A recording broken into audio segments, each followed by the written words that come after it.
नमस्कार साथियों, आज हम यूपी पीसीएस के 2014 के जो प्रारंभिक परीक्षा है उसका सॉल्यूशन, वो भी साइंस और साइंस टेक सब्जेक्ट का करने जा रहे हैं। अभी 2010 से 13 के हमने कंप्लीट कर लिए हैं और लगभग 3 से 4 क्वेश्चन बिल्कुल सेम टू सेम वैसे ही रिपीट हुए हैं जैसे जो ऑप्शन है, और मतलब कोई कुछ भी अंतर नहीं किया गया है। तो आइए, पहला प्रश्न है हमारा, सूर्य से आने वाली हानिकारक पराबैंगनी विकिरण कारण हो सकती है। ए यकृत कैंसर का, बी मस्तिष्क कैंसर का, सी मुखी कैंसर का, या डी त्वची कैंसर का। तो इसका राइट आंसर होगा डी, यानी कि त्वची कैंसर का। जो पराबैंगनी विकिरण है, जो पराबैंगनी विकिरण वह एक इलेक्ट्रोमैग्नेटिक विकिरण होती है जो कि सूर्य से पृथ्वी पर पहुंचती है और पृथ्वी के वायुमंडल में उपस्थित जो ओजोन परत होती है वह पराबैंगनी विकिरण को पृथ्वी पर आने से रोकती है। जब पराबैंगनी विकिरण पृथ्वी पर पहुंचती है अगर, तो यह मानव की त्वचा की जो कोशिका हैं उनको नष्ट करती है तथा त्वचा की जो प्रतिरक्षा प्रणाली है उसको नुकसान पहुंचाती है। और जैसे कि एरिथेमा, फोटो डैमेज, सनबर्न, ये सभी जो बीमारियां हैं जैसे त्वची कैंसर, ये सब हानिकारक पराबैंगनी विकिरण के कारण होती है। प्रश्न नंबर है सेकंड, स्लीप एपनिया एक भयंकर निद्रा दोष है जिसमें लोग ए निद्रा में चलते हैं बिना इस ज्ञान के कि वे क्या कर रहे हैं, बी निद्रा में आंखें आधी खुली होती हैं, सी निद्रा में बार बार थोड़ी देर के लिए श्वास बाधित रहता है, और डी निद्रा में तीव्र गति से खर्राटे लेते हैं। तो इसका राइट आंसर होगा सी, यानी कि निद्रा में बार बार थोड़ी थोड़ी देर के लिए श्वास बाधित रहता है।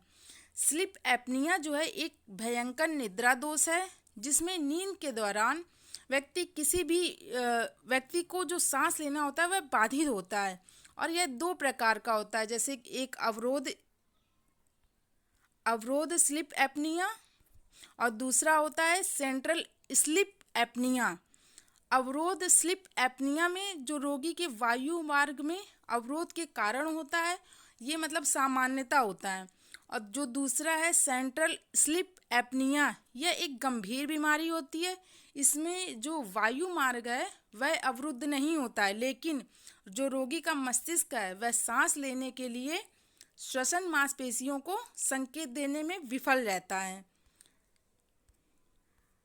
प्रश्न नंबर है 3, कोरोनरी धमनी बाईपास सर्जरी में जो रक्त वाहिका ग्राफ्ट हेतु प्रयोग में लाई जाती है वह होती है ए पांव से ली गई सिरा, बी अग्रहस्त से ली गई धमनी, या सी सीने या छाती के वक्ष स्थान से ली गई धमनी, डी इनमें से कोई भी। तो इसका राइट आंसर होगा इनमें से कोई भी। कोरोनरी धमनी जो है वह बाईपास सर्जरी में जो रक्त वाहिका ग्राफ्ट हेतु प्रयोग में लाई जाती है वह पांव से, अग्रहस्त से या वक्ष स्थान कहीं से भी ली जा सकती है। प्रायः छाती के अंदर जो मेमरी आर्टरी या हाथ से रेडियल आर्टरी या पैरों से सेफनन वेन निकालकर हृदय की धमनी से जोड़ दिया जाता है। प्रश्न नंबर 4, बायोलॉजिकल डिस्पर्सिंग एक आधुनिक शल्य तकनीक है जिसके द्वारा उपचार करते हैं किसका, ए घुटने के जोड़ों का, बी एड़ी के जोड़ों का, सी नितंब जोड़ों का, या डी कशेरुकी जोड़ों का। तो इसका राइट आंसर होगा ए, यानी कि घुटने के जोड़ों का। बायोलॉजिकल डिस्पर्सिंग वह तरीका है जिसमें घुटनों की कुछ विशेष बीमारियों में उपास्थि कोशिका को मनुष्य से क्लोनिंग से या लैब से पुनः तैयार किया जाता है और रोगी के घुटने में जोड़ दिया जाता है। तो इसका right answer A is a right answer. प्रश्न नंबर है 5, अस्पताल के निम्नलिखित में से किस विभाग में कैथ लैब होगी, ए पैथोलॉजी विभाग में, बी शल्य चिकित्सा विभाग में, सी कार्डियोलॉजी विभाग में, डी न्यूक्लियर मेडिसिन विभाग में। तो इसका राइट आंसर होगा सी, यानी कि कार्डियोलॉजी विभाग में।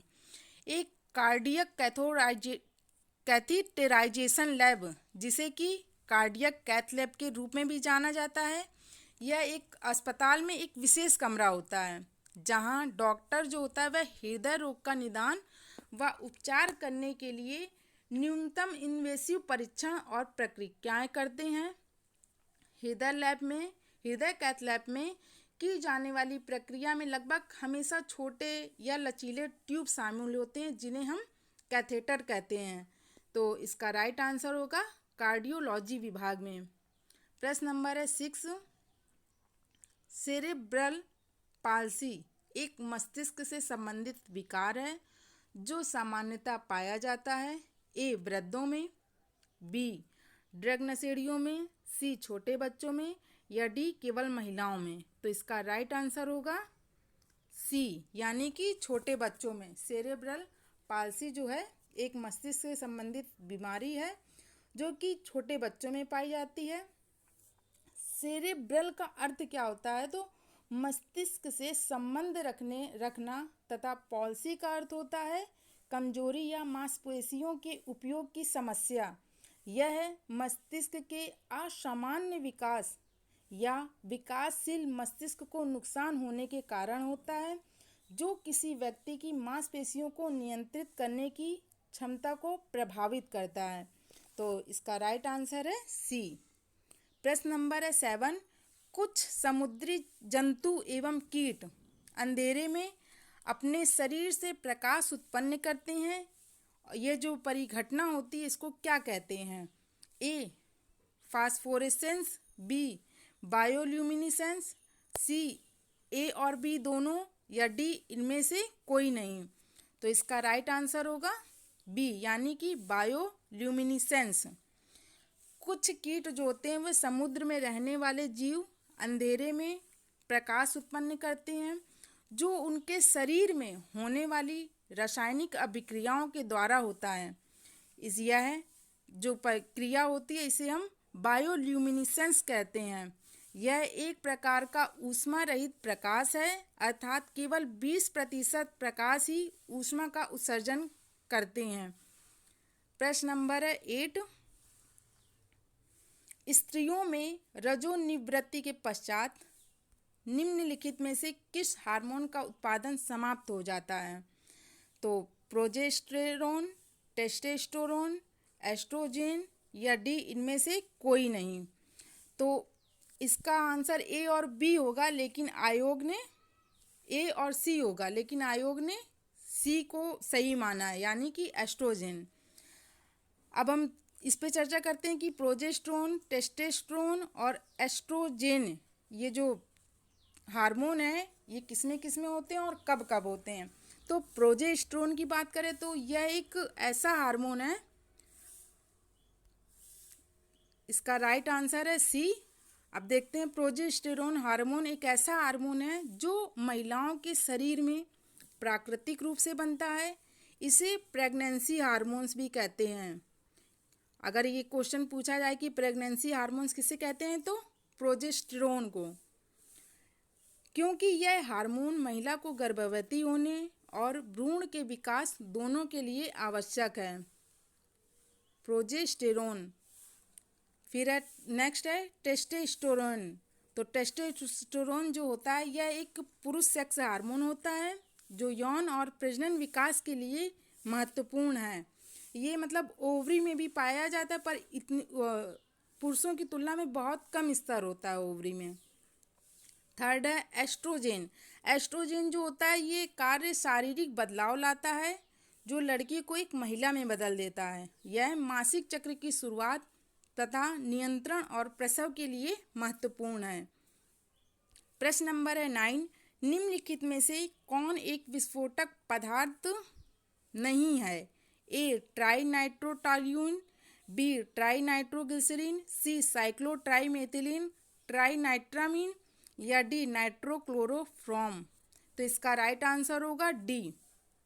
विस्फोटक पदार्थ नहीं है तो नाइट्रोक्लोरोफॉर्म जो है विस्फोटक पदार्थ नहीं है। अब देखेंगे ट्राइनाइट्रोटॉल्यूइन या टीएनटी जो है एक रासायनिक पदार्थ है और यह पीले रंग का विस्फोटक पदार्थ होता है। और ट्राइनाइट्रोग्लिसरीन जो है एक प्राथमिक अल्कोहल है और इसे ग्लिसरॉल से प्राप्त किया जाता है। और सी है साइक्लोट्राइमेथिलीन ट्राइनाइट्रामीन। तो इसे आरडीएक्स के नाम से भी जाना जाता है। किसे? तो साइक्लोट्राइमेथिलीन ट्राइनाइट्रामीन को आरडीएक्स के नाम से भी जाना जाता है और यह एक विस्फोटक पदार्थ है। तो इसका राइट आंसर हो जाएगा डी, यानी कि डी नाइट्रोक्लोरोफॉर्म जो है एक विस्फोटक पदार्थ नहीं है। प्रश्न नंबर है 10। एक कृत्रिम उपग्रह में विद्युत ऊर्जा का स्रोत क्या होता है? ए थर्मोपाइल, बी सौर सेल, सी डायनमो, डी लघु नाभिकीय रिएक्टर। पूछ रहा है कि एक कृत्रिम उपग्रह में विद्युत ऊर्जा का स्रोत क्या होता है? तो इसका राइट आंसर होगा सौर सेल। किसी कृत्रिम उपग्रह में विद्युत ऊर्जा का जो स्रोत होता है वह सौर सेल होता है। सौर सेल सूर्य के प्रकाश के माध्यम से विद्युत ऊर्जा का उत्पादन करता है। प्रश्न नंबर है 11। सूची फर्स्ट को सूची सेकंड के साथ सुमेलित करना है। सूची फर्स्ट दी हुई है और सूची सेकंड। विटामिन B12 में क्या पाया जाता है? तो इसमें कोबाल्ट पाया जाता है। हीमोग्लोबिन में तो लोहा पाया जाता है। क्लोरोफिल में मैग्नीशियम और पीतल तांबा। विटामिन B12 जो होता है वह पानी में घुलनशील विटामिन है जो कि खाद्य पदार्थों में तथा दवा के रूप में उपलब्ध होता है और इसमें जो खनिज पाया जाता है वह कोबाल्ट पाया जाता है। यह अन्य विटामिनों की तरह प्रोटीन चयापचय के लिए महत्वपूर्ण है। यह लाल रक्त कोशिकाओं के निर्माण और केंद्रीय तंत्रिका तंत्र के रखरखाव में मदद करता है। कौन सा? तो विटामिन B12। अब जानेंगे हीमोग्लोबिन के बारे में। तो हीमोग्लोबिन जो है एक प्रोटीन है जो लाल रक्त कोशिकाओं में पाया जाता है।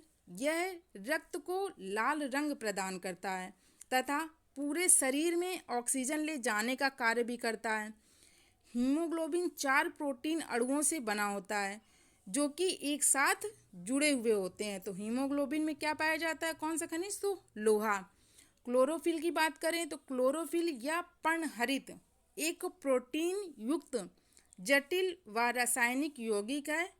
पत्तों का हरा रंग जो होता है वो क्लोरोफिल इसी वर्णक के कारण होता है और इसे फोटोसिंथेटिक पिगमेंट भी कहा जाता है क्योंकि यह प्रकाश संश्लेषण का मुख्य वर्णक होता है। पीतल की बात करें तो पीतल जो है वह शुद्ध धातु नहीं होती है बल्कि यह कॉपर और जिंक से मिलकर बनी होती है। कॉपर और जिंक को मिलाने से पीतल बनता है। तो इसका राइट आंसर हो गया पीतल का तांबा। प्रश्न नंबर है 12। किसी व्यक्ति का पूरा प्रतिबिंब देखने के लिए एक समतल दर्पण की न्यूनतम ऊंचाई होती है। ए व्यक्ति की ऊंचाई के बराबर, बी व्यक्ति की ऊंचाई की आधी, या सी व्यक्ति की ऊंचाई का 1/4, या डी व्यक्ति की ऊंचाई की दुगनी। तो इसका राइट आंसर होगा व्यक्ति की ऊंचाई की आधी। किसी भी व्यक्ति का पूरा प्रतिबिंब देखने के लिए एक समतल दर्पण की न्यूनतम ऊंचाई उस व्यक्ति की ऊंचाई की आधी होनी चाहिए। तो किसकी बात कर रहा है? समतल दर्पण की। प्रश्न नंबर है 13। होमी भाभा पुरस्कार निम्नलिखित में से किस क्षेत्र में विशेष योगदान के लिए दिया जाता है? ए सैद्धांतिकी भौतिकी, बी नाभिकीय ऊर्जा, सी लेजर भौतिकी, या डी अंतरिक्ष अनुसंधान। तो इसका राइट आंसर होगा B is a right answer, यानी कि नाभिकीय ऊर्जा। होमी भाभा पुरस्कार जो है वो नाभिकीय ऊर्जा के क्षेत्र में योगदान देने के लिए प्रदान किया जाता है। प्रश्न नंबर है 14। ध्वनि तरंगे नहीं चल सकती हैं। ए ठोस में, बी द्रवों में, सी गैस में, या डी निर्वात में। तो इसका राइट आंसर होगा ध्वनि तरंगे निर्वात में नहीं चल सकती हैं। ध्वनि तरंगे जो होती हैं वह अनुदैर्ध्य तरंगे होती हैं क्योंकि इसके कण जो होते हैं वो तरंग की गति के दिशा के समांतर कंपन करते हैं। ध्वनि तरंगों को चलने के लिए किसी न किसी माध्यम की आवश्यकता होती है, चाहे वह ठोस हो, गैस हो या तरल पदार्थों में से किसी के भी अणु जो कि तरंगों के संचरण में सहायक होते हैं। लेकिन चूंकि निर्वात यानी वैक्यूम में इसके माध्यम की अनुपस्थिति होती है, जिस कारण ध्वनि तरंगे संचरण नहीं कर पाती हैं। तो इसका राइट आंसर हो जाएगा हमारा कि ध्वनि तरंगे किस में नहीं चल सकती हैं, तो निर्वात में नहीं चल सकती हैं। Thanks for watching the video.